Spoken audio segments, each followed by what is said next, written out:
કોંગ્રેસની વોટ ચોરી આક્રોશ રેલી જ્યારે ટાઉન હોલ પાસે પહોંચી ત્યારે પોલીસે આવીને તેઓને અટકાવતા ત્યાં ખેંચતાણ થવા પામી હતી અને ભારે વિરોધ થવા માંડ્યો તો કોંગ્રેસના કાર્યકરોએ જોરથી હલ્લાબોલ મચાવીને પોલીસનો વિરોધ કર્યો હતો। જ્યારે પોલીસે તેઓને ટીંગાટોળી કરીને ગાડીમાં બેસાડી દેતા કોંગ્રેસના કાર્યકરોએ ભારે હલ્લાબોલ મચાવી હતી। તમે સ્થળ પર જોઈ શકો છો કે કેવો વિરોધ નોંધાવ્યો હતો કોંગ્રેસે। વોટ ચોરીને લઈને કોંગ્રેસે જબરજસ્ત આ વખતે વિરોધ દર્શાવ્યો હોવાનું લાઈવ દ્રશ્યોમાં જોઈ શકાય છે।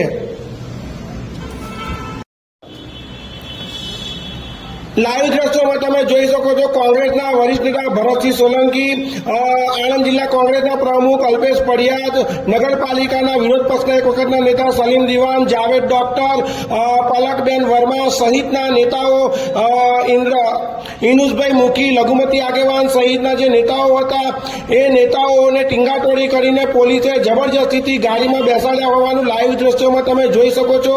કોંગ્રેસનું સ્પષ્ટ કહેવું છે કે વોટ ચોરી લઈને સરકાર રાજીનામું આપે, સરકાર ઘેર ભેગી થઈ જાય। આમ કોંગ્રેસે આજે 14મી ઓગસ્ટથી આઝાદી પર્વના એક દિવસ પહેલા વોટ ચોરી અંગે આણંદ શહેરના ટાઉન હોલ પાસે જબરજસ્ત વિરોધ કરી મશાલ રેલી કાઢી હતી। કોંગ્રેસના નેતાઓએ પણ જબરજસ્ત ખેંચતાણ કરી અને પોલીસનો પણ વિરોધ કર્યો હતો। જ્યારે પોલીસે કાયદાને આગળ કરીને વિરોધ કરી રહેલા કોંગ્રેસના કાર્યકરો, કોંગ્રેસના આગેવાનોને ટીંગાટોળી કરીને બસમાં બેસાડ્યા હતા એ તમે લાઈવ દ્રશ્યોમાં જોઈ શકો છો।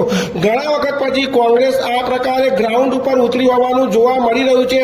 આણંદ જિલ્લા કોંગ્રેસ દ્વારા સ્પષ્ટ આદેશ આપવામાં આવ્યો હતો કે વોટ ચોરીનો જે કાર્યક્રમ છે એમાં તમામ હોદ્દેદારોએ મોટાભાગના કાર્યકરોએ ઉપસ્થિત રહેવું, નહીં તો પ્રદેશ કક્ષાએ રિપોર્ટ કરવામાં આવશે। એની પણ અસર આ કાર્યક્રમમાં જોવા મળી હતી અને મોટી સંખ્યામાં હોદ્દેદારો અને કાર્યકરો જોવા મળ્યા હતા। આ કાર્યક્રમમાં પૂર્વ ધારાસભ્ય અને અમૂલના પૂર્વ ચેરમેન રાજેન્દ્રસિંહ પરમાર, જિલ્લા પંચાયતના પૂર્વ પ્રમુખ નટવરસિંહ મહેરા પણ જોવા મળ્યા હતા અને તે લોકોએ પણ કોંગ્રેસની વોટ ચોરી રેલીને સમર્થન આપી અને કોંગ્રેસના કાર્યકરોનો ઉત્સાહ વધારવાનું કામ કર્યું હતું।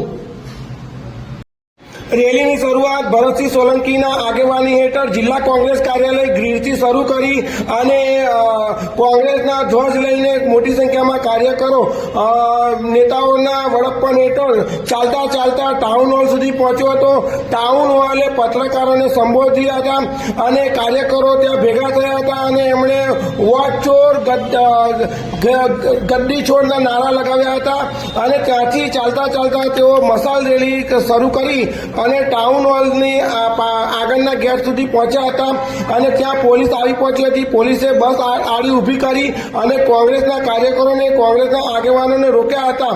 જેમ જોઈ શકો છો આણંદ જિલ્લા કોંગ્રેસના પ્રમુખ અલ્પેશ પડિયાર જબરજસ્ત ઉત્સાહમાં હતા અને એમણે જે પ્રકારે વિરોધ કરી કાર્યકરોને ઉત્સાહ પૂરવાનું કામ કર્યું હતું અને તમે જોઈ શકો છો એમના પર જ્યારે ટીંગાટોળી કરવામાં આવી ત્યારે વારંવાર તેઓ નીચે ઉતરીને વિરોધ કરતા હતા, પોલીસના દમનનો વિરોધ કરતા હોવાનું લાઈવ દ્રશ્યોમાં જોઈ શકાય છે। કોંગ્રેસનું કહેવું છે કે ભાઈ અમે શાંતિપૂર્ણ વિરોધ કરી રહ્યા હતા, જ્યારે પોલીસનું કહેવું હતું કે અમે કાયદાના પાલન માટે અમે કોંગ્રેસના કાર્યકરોને રોક્યા હતા। આમ સમગ્ર રેલી દરમિયાન છેલ્લે કોંગ્રેસના કાર્યકરો, કોંગ્રેસના આગેવાનો, કોંગ્રેસના હોદ્દેદારો અને પોલીસ વચ્ચે ભારે ખેંચતાણ થઈ હતી અને આમ નાગરિકો પણ આ દ્રશ્યો જોવા માટે ઊભા થઈ ગયા હતા। ટ્રાફિક જામ થવાની પણ ઘટના બની હતી તેમ તમે જોઈ શકો છો। દીવ મિરર ન્યૂઝ માટે સાજિદ માલિક, અલ્તાફ શેખ, અલ્તાફ મલિક। કોંગ્રેસના દિગ્ગજ નેતા અને પૂર્વ કેન્દ્રીય મંત્રી શ્રી ભરતસિંહ સોલંકીના વડપણ હેઠળ વોટ ચોરી અંગે આક્રોશ રેલીનું એક આયોજન આણંદ જિલ્લા કોંગ્રેસ દ્વારા કરવામાં આવ્યું હતું। આપણે જાણીશું ભરતસિંહ શું મેસેજ આપે છે અને વોટ ચોરી અંગે જે આક્રોશ છે અને જે સ્થિતિ છે અને ભાજપ દ્વારા જે કાંડ કરવામાં આવ્યું છે એની માહિતી આપશે। સાહેબ જણાવશો કે આ વોટ ચોરી અંગેની જે રેલી છે તો એમાં છે કે ભારતીય જનતા પાર્ટીનું શાસન છેલ્લા 10 વર્ષ કરતાં વધારે સમયથી આ દેશમાં છે। વડાપ્રધાનની મોટી વાતો, મોટા વચનો અને આપણે એમ માનતા હતા કે પ્રજાએ એમને મત આપ્યા અને એમણે ચૂંટાઈને સરકાર ચલાવી। તમામ મોરચે નિષ્ફળ ગયેલી ભારતીય જનતા પાર્ટીની સરકાર, એના વડાપ્રધાન નરેન્દ્રભાઈ મોદી એમાંથી સ્પષ્ટ થયું, ચાહે પુલવામા હોય, ચાહે પહેલગામ હોય, ચાહે ડિફેન્સ પોલિસી હોય, ચાહે ફોરેન પોલિસી હોય, મોંઘવારી હોય, બેરોજગારી હોય, તમામ ક્ષેત્રે નિષ્ફળ ગયા પછી સતત ચૂંટણીઓમાં જીતે અને તે અણધાર્યા પરિણામો આવે એની તપાસ કોઈ પણ રીતે થાય નહીં. પ્રજાને હંમેશા લાગણી થાય અને લોકોની વચ્ચે જઈએ તો કહે કે ભરતભાઈ અમે તમને જ મત આપ્યા છે, ગઈ ચૂંટણીમાં તમે લાખ વોટે જીતવાના હતા, લાખ વોટે જીતવાને બદલે 2 લાખ વોટે હાર થઈ.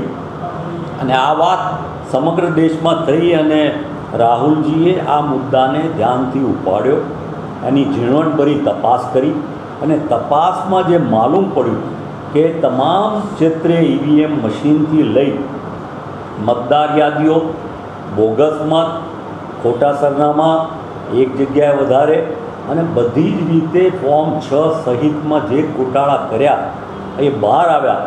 અને એ માટેની જે માહિતી રાહુલજીએ આ દેશના વિપક્ષના નેતાએ માંગી એ આપવાને બદલે એમની સામે આક્ષેપ કરી અને એમને સંવિધાનમાં એમ કે તમે વાઉચ કરો, એફિડેવિટ કરો, આવી વાત ભારતીય જનતા પાર્ટીના નાચતા કૂદતા ચૂંટણી પંચ કરી રહ્યા છે.